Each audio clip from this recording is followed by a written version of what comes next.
I'll be presenting on economic analysis and its requirement for transportation and highway projects.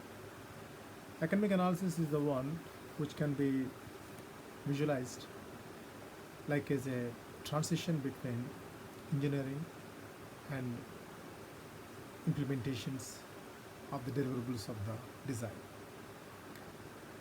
Any structure, when you construct it, it should have the benefits as a return by virtue of the usability by the society, by virtue of financial returns through the construction. There are different principles one have to look in conducting the economic analysis. The first one is the decision taking to construct a building or infrastructure for any project. There should not be the hard decision, which means that decision should have a sensitivity on its need, viability, and implementation.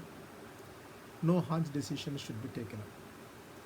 Second principle is every project should have a clear transparency on occurrence of the benefits which are or rather should be transparent.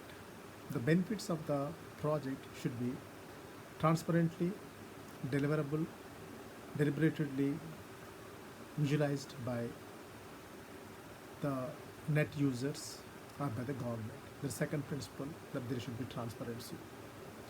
Third one is the economic analysis, when you conduct it, there should not be uncertainty. The certain deliverables, certain implementations should always be put forward. The third principle, that there should not be any uncertainty. And fourth principle, when you look at the project, there may be certain indirect benefits, indirect cost. The indirect cost and benefit should be clearly notified in the sense that unforeseen impacts on the project should be clearly visualized. The fourth principle is that unforeseen cost or benefit should be clearly mentioned. And there's a fifth principle is that the direct cost, indirect cost should be clearly categorized. The direct cost is the one, it's something right from the procurement of the site clearance, preparation of the ground for the structure, for the road like subgrade creation, subbase, base creation, and wearing course and so on. In this process, the direct cost what is involved is like with the machinery, material, manpower should be clearly indicated, and there should not be any deviation in that. In the sense that when you look at the economic analysis, the indirect costs are something like concerned with certain taxes, certain accidental costs. Those should also be taken into account when you propose the plan for construction. Indirect cost can be by virtue of the tax system, can be by virtue of the unforeseen accidents, can be by virtue of certain delays in procurement of the permissions or the material transport. All this should also be taken into account. There is a fifth or sixth principle to be taken with reference to direct and the indirect costs. And seventh one is when you conduct the economic analysis should always reflect the totality of the project, which means that right from the site procurement to opening to the traffic, the totality of the line of inputs should be clearly mapped.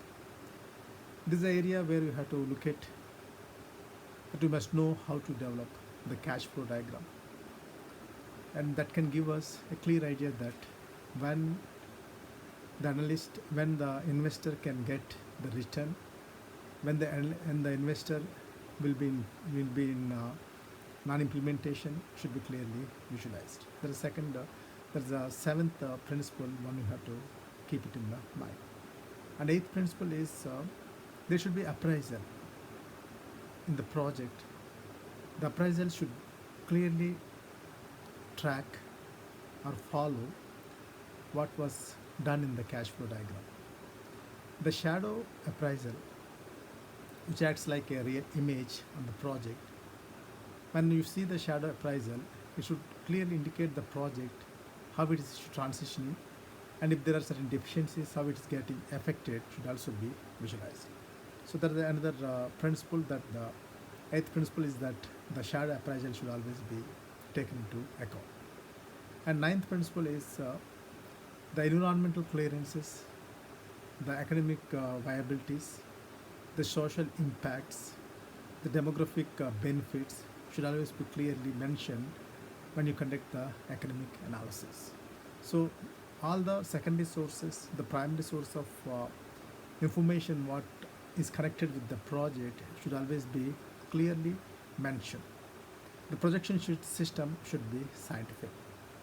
Suppose by constructing one flyover or elevated highways, how many people are getting benefited? What are the social interactions? What are the economic interactions? What are the environmental negativities or positivities should be notified in the academic analysis. Suppose if the project after opening to the traffic surfaced with more vibrations, surfaced with more accident risk, surfaced with more emissions of the pollution, that becomes a project where additional fund is to be allocated to subdue these negativities. So we need to clearly mention as a principle, let's say ninth principle, that the factors concerned with the congestion, risk, pollution should always be put in the form.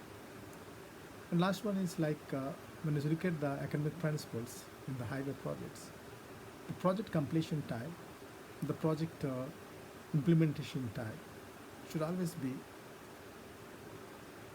met to the plan what we aim at.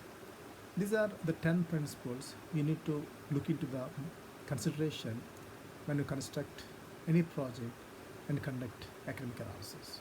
So this is the point where you have to clearly mention that your proposal is on line up with the academic analysis. Especially when you go for the projects like engineering, procurement, and construction, where the contractor looks to be the total responsible, but the government equally considers that how far the project is viable for people requirement.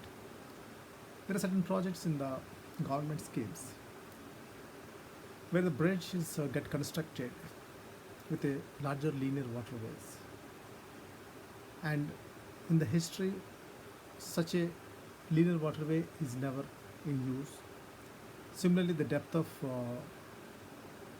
the water flow what designed is not clearly with the engineering sensitivity. So that gives a huge construction cost, and the bridge construction is uneconomical, not much useful. It's not benefit to the social, demographic, and environment to the local areas. So you need to look at the academic analysis, especially for the bridges, where the static investment runs in hundreds of the crores. Will it really address the problem for which the bridge get constructed? That's the point where we have to look at that the academic analysis is connected with more of the scientific and engineering principles, like the water flow analysis in the case of a bridge, like the water depth of the flow, and like the land use of the neighborhood areas, and the soil characteristics, the topographic and terrain conditions, and usability of the bridge by the people, the social connectivity, demographic connectivity, economic connectivity, the type of traffic it is getting utilized, should always be visualized. Suppose if the floods are coming up, the bridge is essential. Like how much time really the flood mounts onto that area, and is the really the bridge of high rise is required to what depth, and what is the economic balance between the construction cost and benefits which are receiving by the society.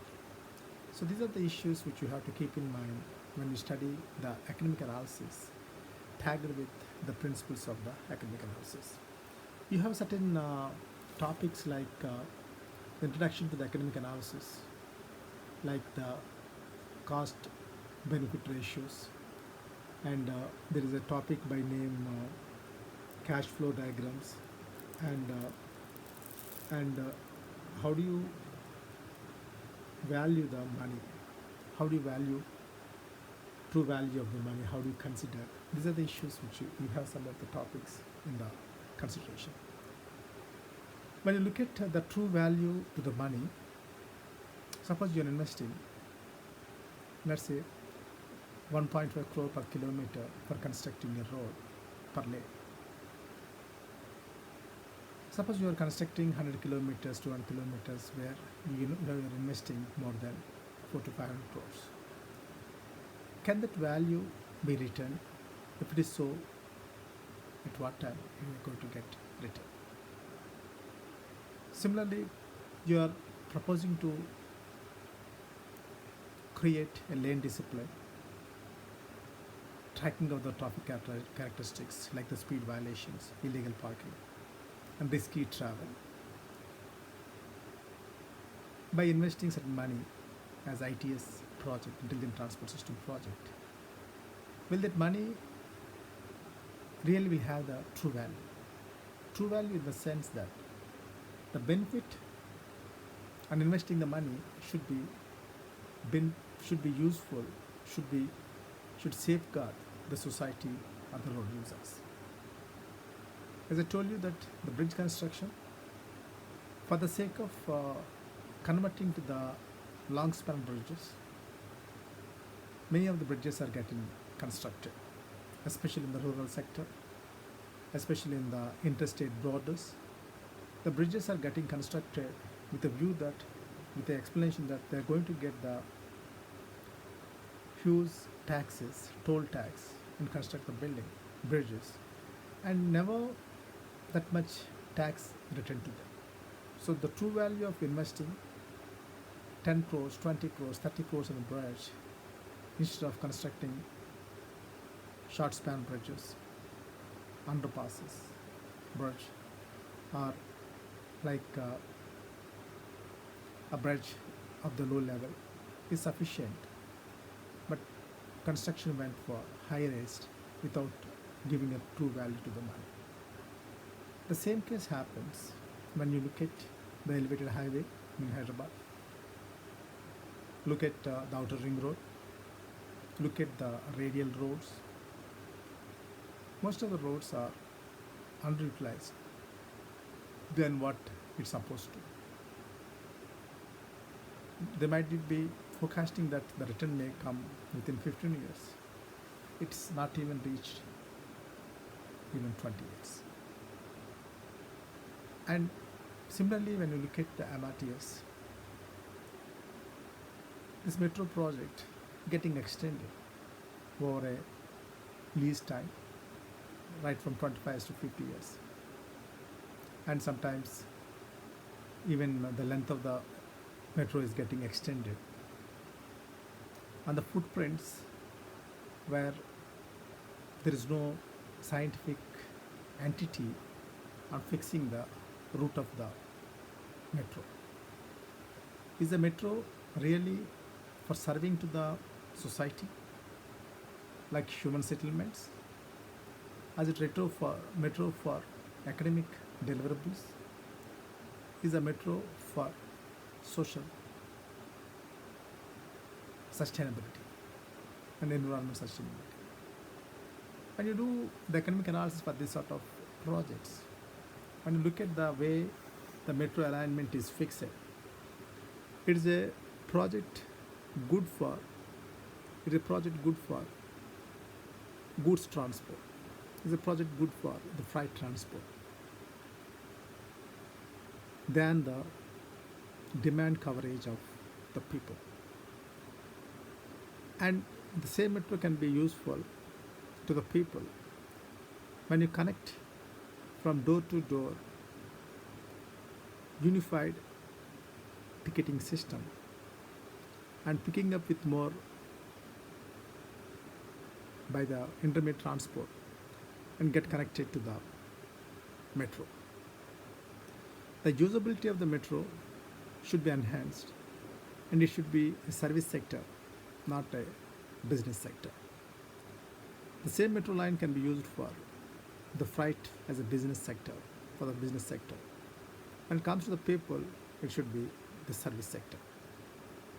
If you look at the operating the system for 24 hours, the way you look at the economic analysis, how it should be done for metro, when they say that it's not economically viable, you can see that it can be made economically viable by converting the metro service for 24 hours, and out of which 12 to 14 hours should be for the freight transport and remaining for the people transport.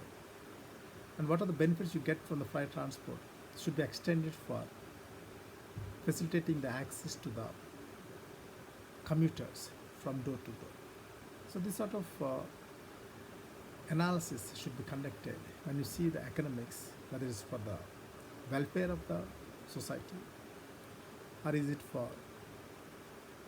the social benefits to the society, and what is the virtual cost parameters to be visualized.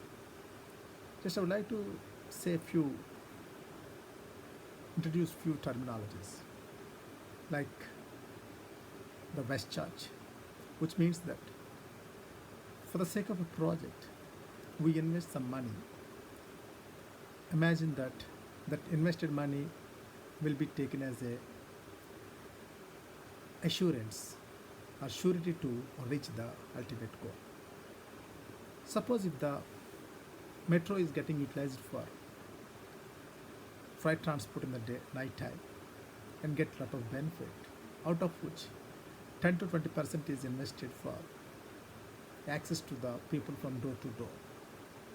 That acts like a surcharge, acts like a West charge, not surcharge, West charge, where the metro people, the administrators are going to get much benefit because they are going to get more attraction when people drop at the home, when people drop at the office.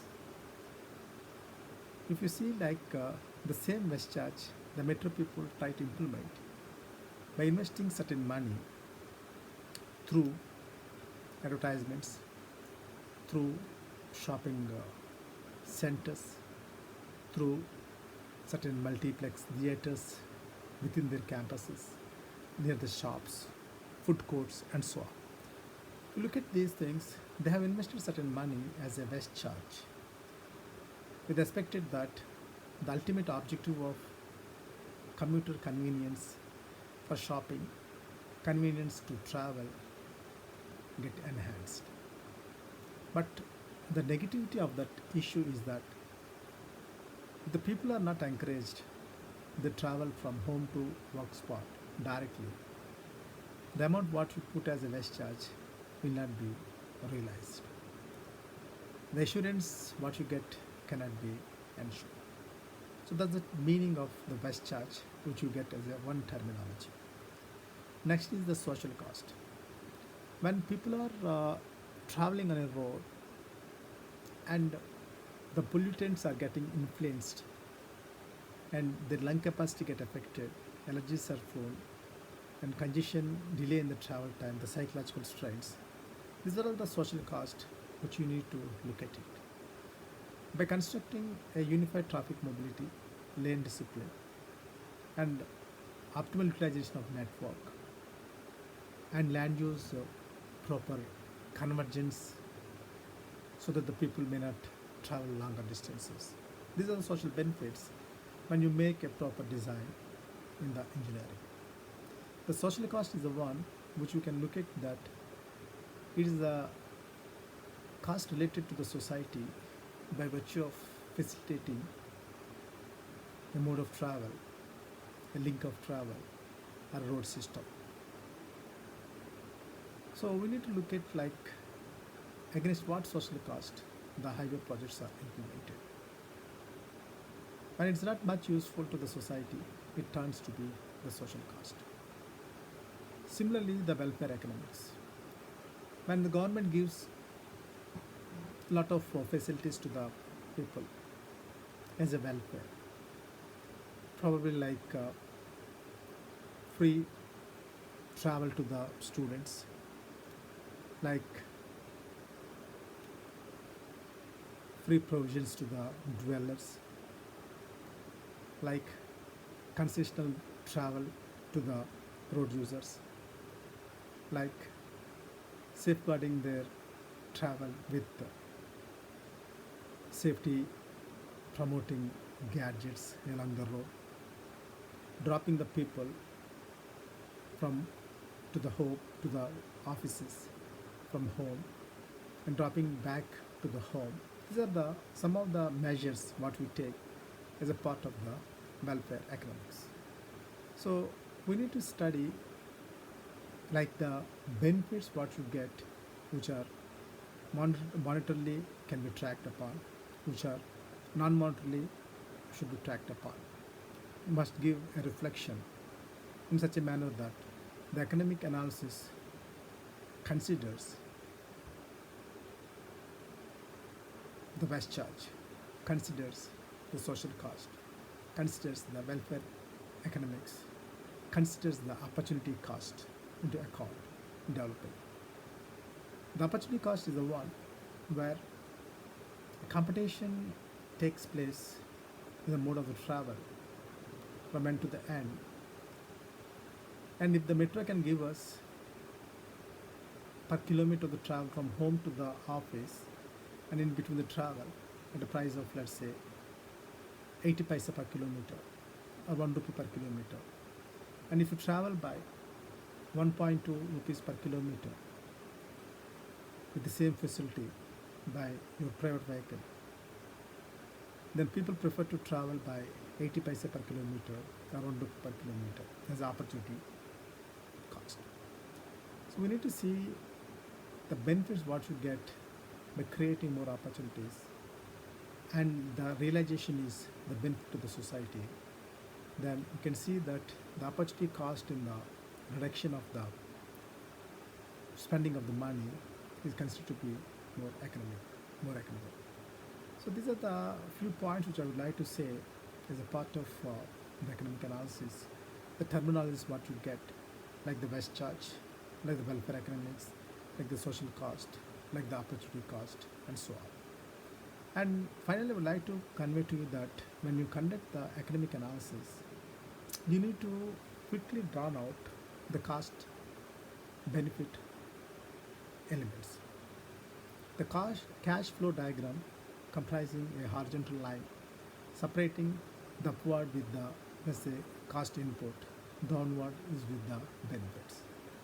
With the down of the horizontal line, we put all the benefits, and above it as a numerator, put as all the cost parameters. And if you draw that, and if you can see that the cost is less than the benefit, then we say B by C ratio is more than 1 and project is viable. If benefits are less than the cost, then we'll say B by C is less than 1 and project is not viable. So we need to look at, by considering the principles of economic analysis, we to draw the cash flow diagram with all the cost parameters, we say cash flow parameters, and with all the benefit flow parameters in a quantifiable manner. Some of them can be in rupees, some of them can be in the weighted index. We plot it and see how the project is viable and why it should be implemented should be clearly mentioned about. The economic analysis is the one which plays like a diagrammatic view over a time and over a spending of the investment, how it's converted to the benefit, we try to look at it. So cash flow diagram is the one which we plot with the divisions, maybe month wise or year wise or decade wise, as a subdivisions of the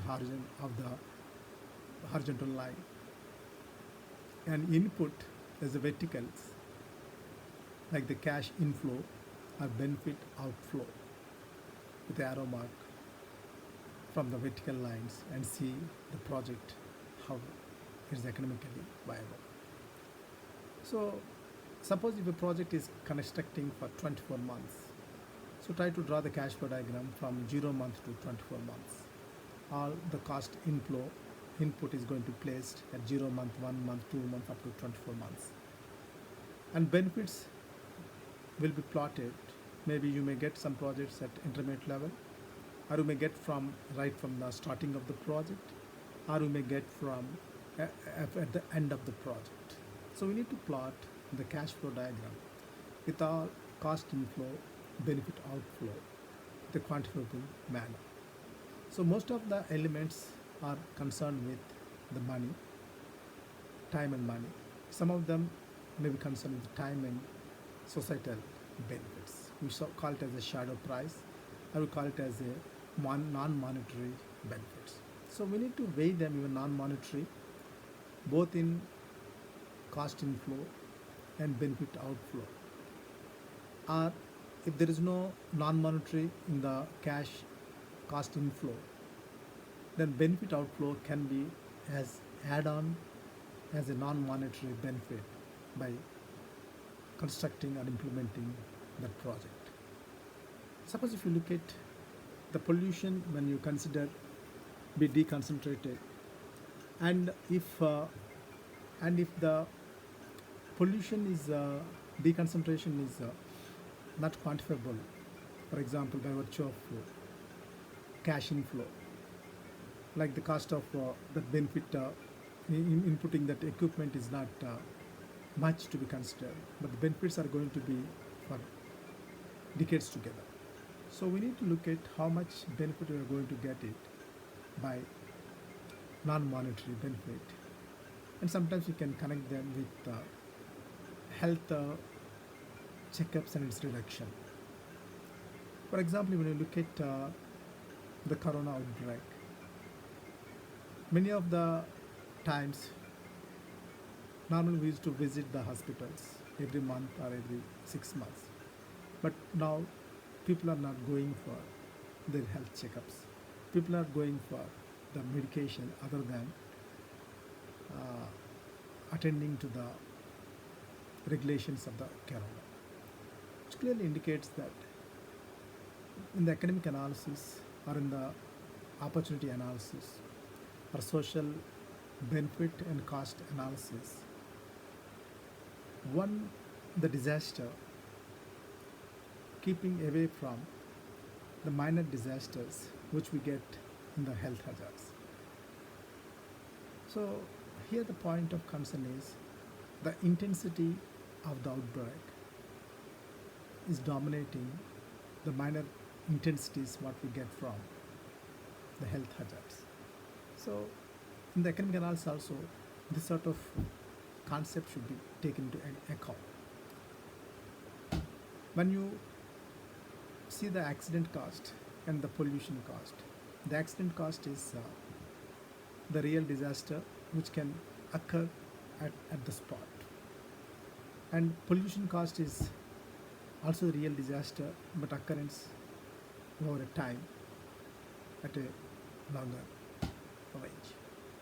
So these are two are the negativities which should be handled in the project of implementing accident-free road or implementing the environment-friendly road systems.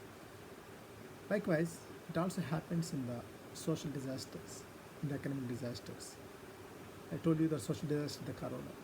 Academic disaster is the one where the earning capacity get reduced, the opportunities get reduced because of the social disaster. So you need to look at how economically an individual can sustain, an industry can sustain, or a country like India can sustain by a proper economic analysis. In this economic analysis, the terminology what I told you, like the social cost, opportunity cost, the welfare economics, best charge, and when you are going to get the return, the rate of return should always be visualized. And you look at the social disaster, how the economic analysis should be conducted only from the social issues. Similarly, the economic disaster, how the analysis should be conducted by considering the economics into account. Similarly, maintaining a proper social distance. What sort of economics is going to be, the social issues are going to be, should be visualized. This is the area where I would like to stress that the proper land use planning, by considering the land use form, land use design, land use analysis, evaluation. When you do all these things properly, by deconcentrating the metro cities into micro cities, like 25 square kilometers is one area, when conduct the land use planning, this gives a good result. So I will come back on the methods of economic analysis in my next lecture.